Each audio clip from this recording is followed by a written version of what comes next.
from a major motorway to an 8-lane superhighway. Controversial plans for the M3. So what happens if you break down? In Ben's memory, should police be called in to tackle the school bullies? One senior officer thinks so. A double celebration for the Saints as their incredible start to the season earns them 2 awards. And ladies who lunch, why celebrity chefs have picked one city as the foodie capital of the South.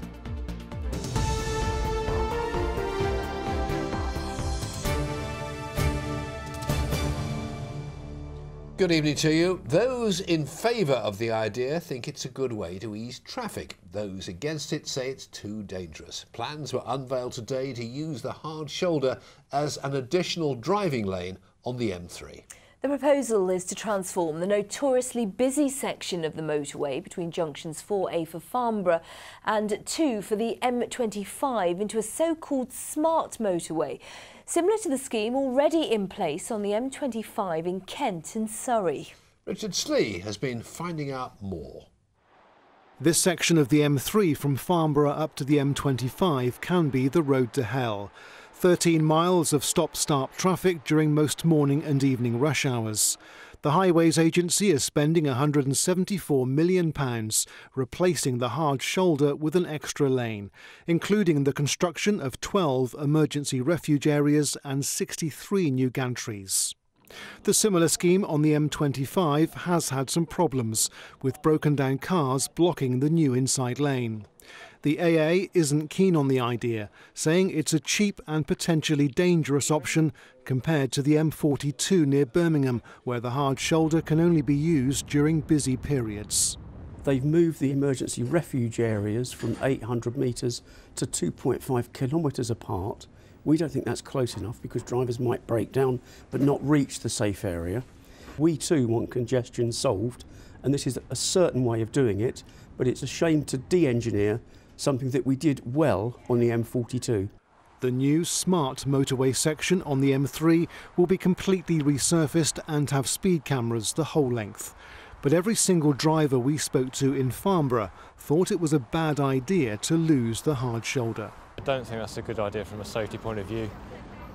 If you need more capacity on the road, you're going to have to build an extra lane somehow. They say get out of your car and move away from it. But hey, you know, what happens, especially in bad weather? You know, I think it's disgusting. What about the car that breaks down at 3 o'clock in the morning and it can't get to a refuge area? It's dark, maybe a family going to the airport. You wouldn't really like to be in that car, would you? Actually, our network is providing 100% CCTV coverage, so the regional control center will be able to identify the broken down vehicle, and they will be actually they will be able to change the signs so that emergency vehicles can be able to access that incident. Work on the 4-lane project is due to start next month, and it won't be finished until December 2016. During that time, 3 narrow lanes will remain open, but drivers are still warned to expect some disruption. Richard Slee, ITV News, above the M3 in Hampshire. And remember, you can keep up to date with that story and all of our news 24 hours a day on our website. The address is itv.com/news/Meridian. In other news, the Catholic Church is to hold an inquiry into the conduct of the disgraced Bishop of Arundel and Brighton. The Right Reverend Kieran Connery resigned his post after it emerged he'd had an affair with a married woman. The church has appointed an independent investigator who will examine the conduct of the bishop. Refuse workers in Brighton staged a second day of strike action in the city today. It's part of an ongoing row union members in the council have over paying conditions. Further action is due on Monday. Parents whose children are being bullied should consider going to the police. Well, that's according to the officer in charge of dealing with hate crime in Sussex. Yes, he says schools are best placed to deal with the problem, but the police can play an important role too. According to anti-bullying charities, 3 out of 4 young people will experience bullying. Children with disabilities are most likely to be targeted. Many face it in year 7 when they're 11 and 12 as they start secondary school. And according to Childline, 45,000 children have phoned them about bullying in the last year. Paul Vodden's 11-year-old son Ben took his own life after he was persistently bullied. He's given the police idea a cautious welcome. With more now, here's Malcolm Shaw. Ben Vodden was just 11 years old when he took his own life. Ben from Horsham in Sussex hanged himself after enduring repeated bullying on the school bus. Now parents of children who are being bullied are being encouraged to consider going to the police for help. Parents of children who are being bullied will agree with me when I say that it's an incredibly subtle thing in some circumstances, and in fact you perhaps don't even know it is bullying until after the event, and that I don't think that we would have appreciated that the situation had reached the stage that it had to want to do something like report to the police. Sergeant Peter Allen is the hate crime officer at Sussex Police. He says schools are best placed to deal with bullying, but the police can play an important role too. If the parent or the child, young person, feels that the school haven't dealt with it appropriately, then the police are certainly the place to come to, and we can look to working with that family and the school and taking an investigation that way, absolutely. Just because they report to the police doesn't mean that everybody's going to have to go to court and statements and massive investigations. Where bullying involves racism, homophobia or other forms of discrimination, it can even be treated as a type of hate crime. Here in Sussex, reported hate crime rose 28% last year, and it's set to increase again this year. The police believe that's because more victims are now prepared to come forward. Some education experts question how far involving the police can help tackle bullying, but the families of victims like Ben Vodden say the important thing is for everyone involved to recognise the problem and act before it's too late. Malcolm Shaw, ITV News, Horsham. And there have been plenty of messages on our Facebook page. It's really got you talking. Certainly has. Samantha Cheney from Bournemouth thinks calling in the police is a good idea. She says for years schools haven't been having any luck when it comes to bullying, so maybe getting the police involved will help. Amanda from Romsey has been in touch. Sadly, both of her children have been subjected to bullying. She says, I have been into school on several occasions and have got nowhere. I think in situations where there is violence, then absolutely the police should be involved. But Stuart Wilson is sceptical about the idea. He says reporting it is one thing, anyone doing anything about it is another. I won't hold my breath. Please keep your views coming, and thank you to all of you who have been in touch so far. More news, and there are calls for West Sussex County Council to make the area a frack-free zone. Last month, planners rejected a bid by shell company Celtic Energy to explore for oil and gas in Fernhurst. Opponents feared it would have led to hydraulic fracturing or fracking if the initial drilling had been successful. The war veteran from Hove, who sparked a police hunt after he went missing to attend the D-Day memorial events in France, has been given an award. Bernard Jordan, who's 90, left his care home to attend the service without telling anyone. He's been given an Older People's Award for bravery throughout his life. The charity Impact Initiatives made the award.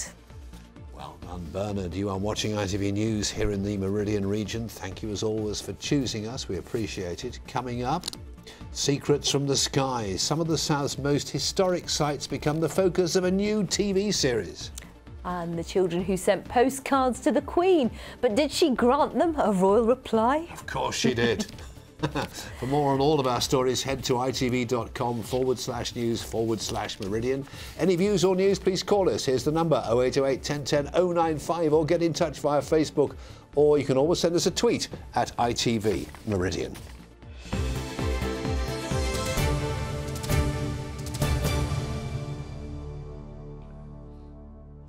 Now, for many children, going into hospital for any kind of medical procedure can be a very frightening experience. Indeed, but thanks to a team of specialists, not of medicine but of play, their time as a patient is being made a bit better.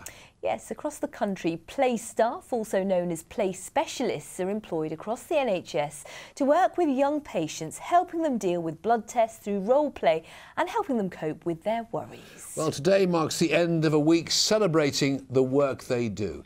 Nancy Cole has our report. This is the arm. I have to have a blood test. This is the... It's fair to say this teddy bear's had quite a few blood tests, used by play specialists at this hospital as a tool to help young patients get used to seeing needles. When he was younger, it helps 13-year-old Thomas Smith cope with his own injections. His condition means he's in hospital twice a month. He says the play specialists helped him understand what was going on. When I came in for my surgery, and they helped me through my surgery and told me what procedure was and what they were going to do, and they also made me feel inclusive and told me step by step what was going to happen. Like many hospitals across the country, the team of play staff here, many with a background in childcare, work across the outpatients clinics and children's units, offering support to youngsters from toddlers to teenagers.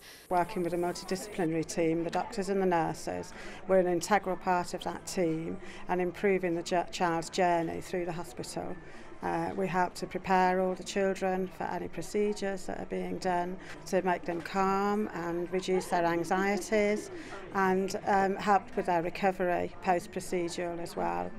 Along with preparing them for surgery, they also use play simply to help young patients relax and have fun with others. It means a lot to me to see him happy instead of being worried, and I think they're all a fantastic team, like to help all children to keep them comfortable and happy, really.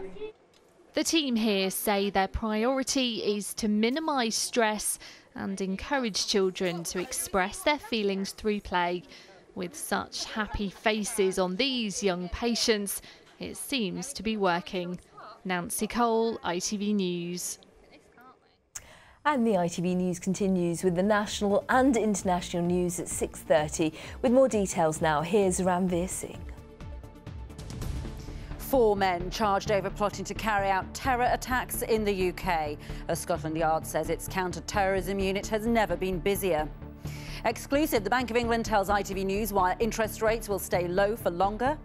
And the hunt for missing Brits after an avalanche in the Himalayas.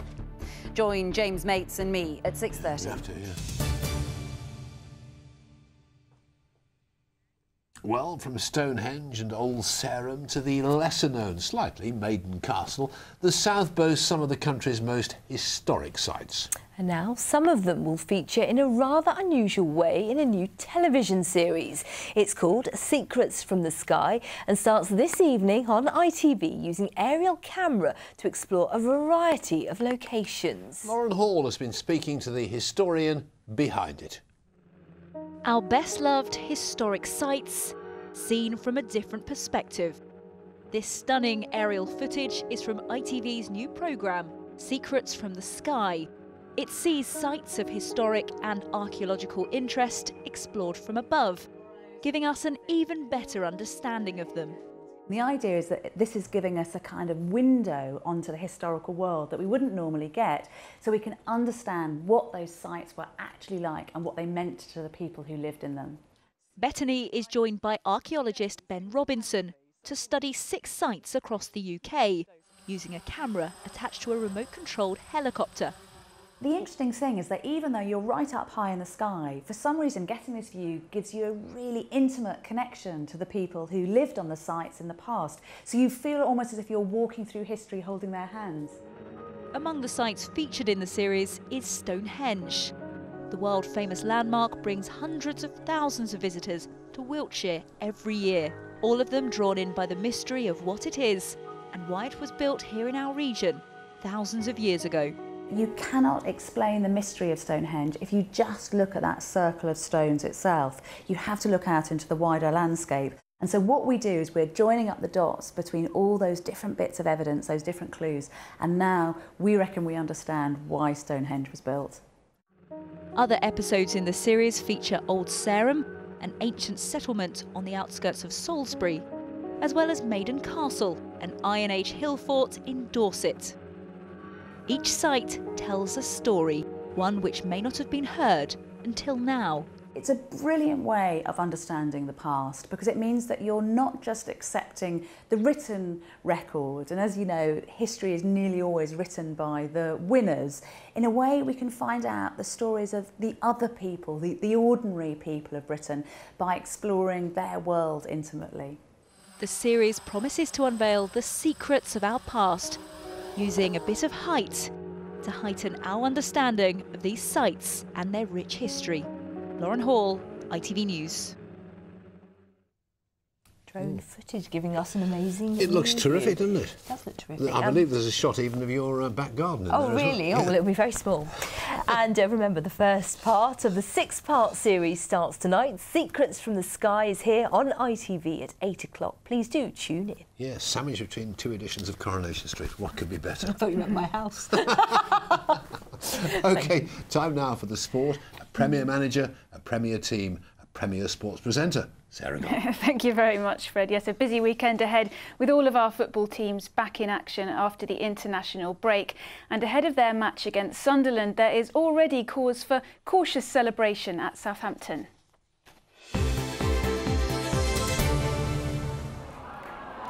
ITV Meridian Sports Report, sponsored by WeWantAnyCar.com, the Cash for Cars website.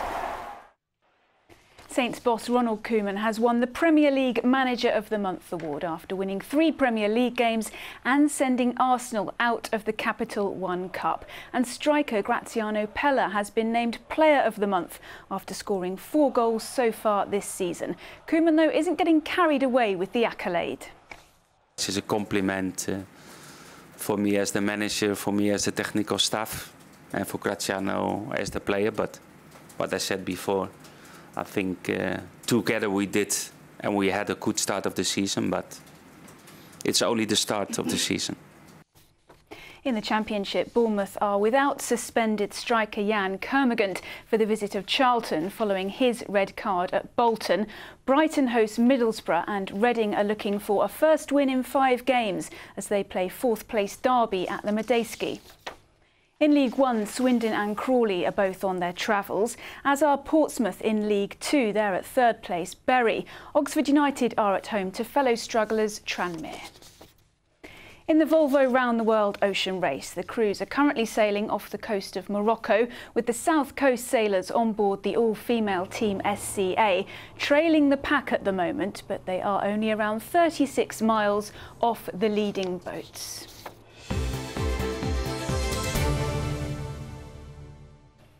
Now, as we continue our countdown to the 25th annual Great South Run, which takes place in just over a week's time, one of the region's most successful distance runners has been encouraging youngsters to take to the track. Andy Vernon was in Portsmouth this week to take part in a fun run event, which has so far enabled more than 40,000 youngsters nationwide to run a mile-long race.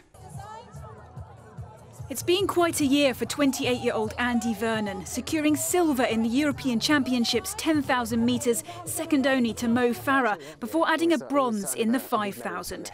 And this week, he's been encouraging youngsters to run a mile in a competitive but fun environment. And he too was one of the sport's early starters.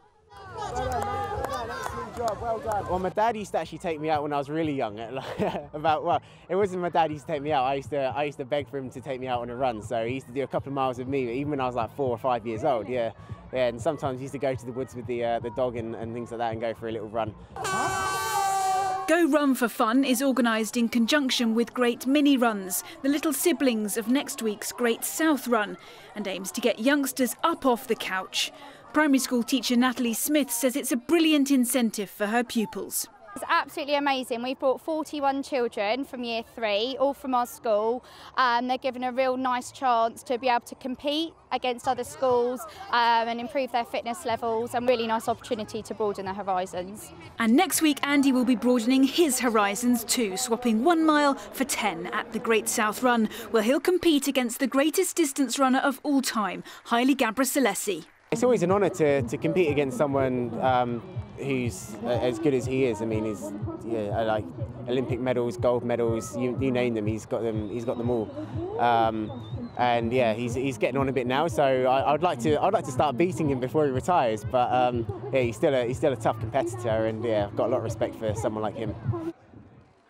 Yeah, he's 41 years old now, but he's still quick. 41? 41, only 41. Boy! Thank you, Sarah. Now, first Jamie Oliver, then Raymond Blanc. It seems Winchester is the location for celebrity restaurants. Yes, this week chef Hugh Fearnley-Whittingstall was in the city to open a new River Cottage canteen. Well, it's the latest in a new line of eateries. In fact, soon Rick Stein is also moving in, making Winchester one of the foodie capitals of the South. Here's Juliette Fletcher. Chatting with the chef ahead of a busy lunchtime, Hugh Fearnley-Whittingstall says Winchester was the obvious location for his new River Cottage canteen. The building, originally a silk mill, was once used to feed servicemen during the Second World War. Now, though, its primary aim is to bring good, locally sourced food to the public. Fantastic historic city. We've been lucky to land in this amazing building, and I hope turn it into something that's going to be here for decades to come. Winchester already boasts a number of high-profile restaurants, and more are set to open in the coming weeks. The ladies who lunch in Hampshire secretly review the county's eateries. They say they're spoilt for choice. So far I think it's very nice. I like the buzz of it. I like the fact that our table looks a mess because we love eating and drinking, and I think they're doing very well. I hope it really works. There's a lot of already well-established restaurants here which we've enjoyed over the years, and a lot of new coffee shops and things have opened. It's just really, really popular. I don't know whether they're going to fit any shops in soon. It's just going to be all restaurants. But it's good for locals. We don't live far away, so it's good for us as well. Hugh launched the River Cottage empire in 1998. He's just released a new cookbook and the crowds were queuing to meet him. Soon, though, there'll be more competition in town. We've got a few other arrivals imminent. We're looking forward to welcoming Rick Stein just down the street. He's an old pal of mine. We love that friendly rivalry. You know, that's great. We all actually want to be part of the same success, which is bringing more great food to a great city. Winchester is already packed with historic buildings, monuments and museums. Now it's also becoming famous for its food. Juliette Fletcher, ITV News, Winchester. Well, in these days of text and Twitter, the old postcard sent on holiday to friends and loved ones is sadly becoming a thing of the past. But for one family from Hampshire, sharing their holiday news is probably one of the best things they've ever done. Yes, Maya, Alex and Finley Reid were in Italy when they sent a postcard each to members of the royal family. And guess what? They had not one but 3 separate replies. And to tell us more, they're here now. Maya and the boys, welcome. Maya, what made you decide to write to the Queen? Well, I've written to lots of my friends and family, and I wanted to make a change, and so I did one to the Queen in the royal family. And Maya, what did you say to the Queen? I said about what I did in holiday, and that I went to the Rome and saw the Colosseum, and what it was like when the Romans were here. What did she say when she wrote back to you? Well, it was her... sort of her assistant. Yeah, that wrote back to me, and she said that it was a lovely postcard, and that she was that the Queen was pleased to hear what you've done in Italy. Lovely. And you heard from Prince George. You had some pictures as well, didn't you, of Kate and William? What did your letter say? Well, it said, "Thank you for writing to me. I love the handwriting." Oh, really? Because you're very fond of babies, aren't you? Mm. Yes. And Finley, what made you want to write to Prince George? Well, I liked babies too. Yes. And Prince Charles wasn't a baby because he was Prince George's dad. Yes. So I'm Well, his granddad. Granddad. Yes. Are you going to be sending any more letters to anybody?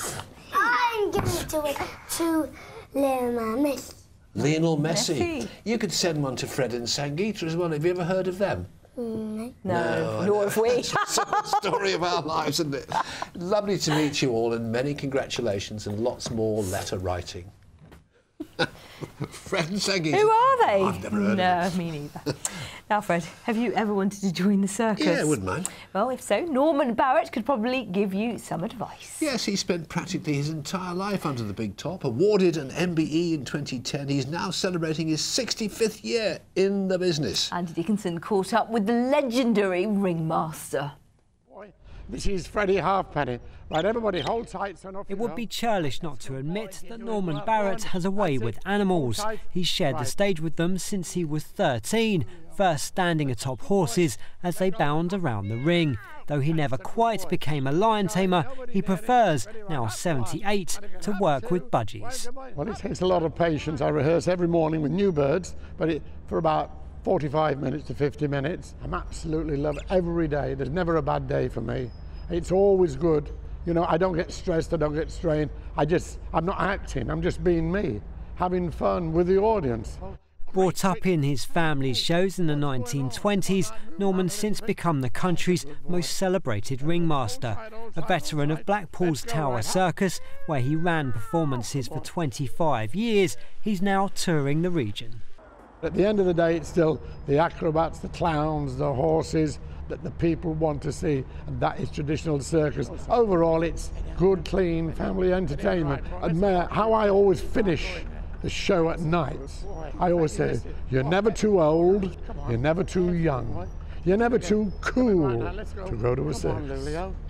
Up fine, Lulio. Andy Dickinson, ITV News. That's fine. Keep going, boys. And don't try some of those things at home, just a bit of advice. So what would you have been in the circus? I'd have to have been a clown, wouldn't I? Would you? Me too. We would have been in good company. Do you fancy another clown? Well, no, don't say that, No. because it's time for the weekend weather, of course. That all-important weekend weather forecast. Here he is, Simon Perky-Parkin.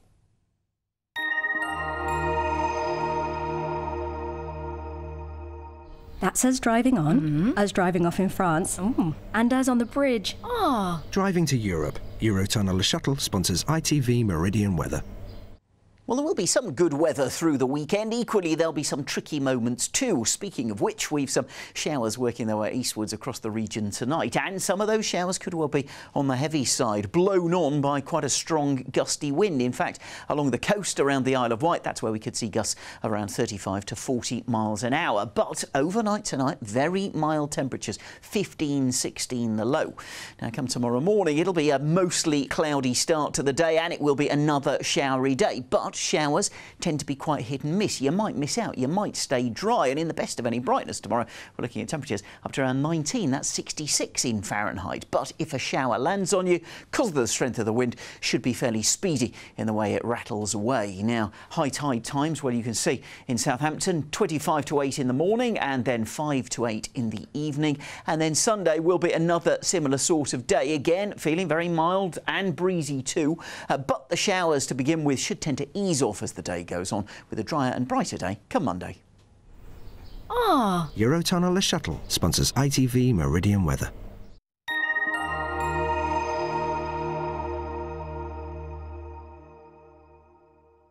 Now, on Monday's show, we reveal never-before-seen documents about the life of iconic poet and playwright Oscar Wilde. Yes, rare papers reveal the person behind the pen of Reading Prison's most famous inmate, with an insight into Victorian prison life. Hidden for decades in the vaults of the recently closed institution, they'll be uncovered for all in an exhibition next week. He was a very generous man. He was very interested in his fellow prisoners. He was very concerned about the fact that children were imprisoned alongside him.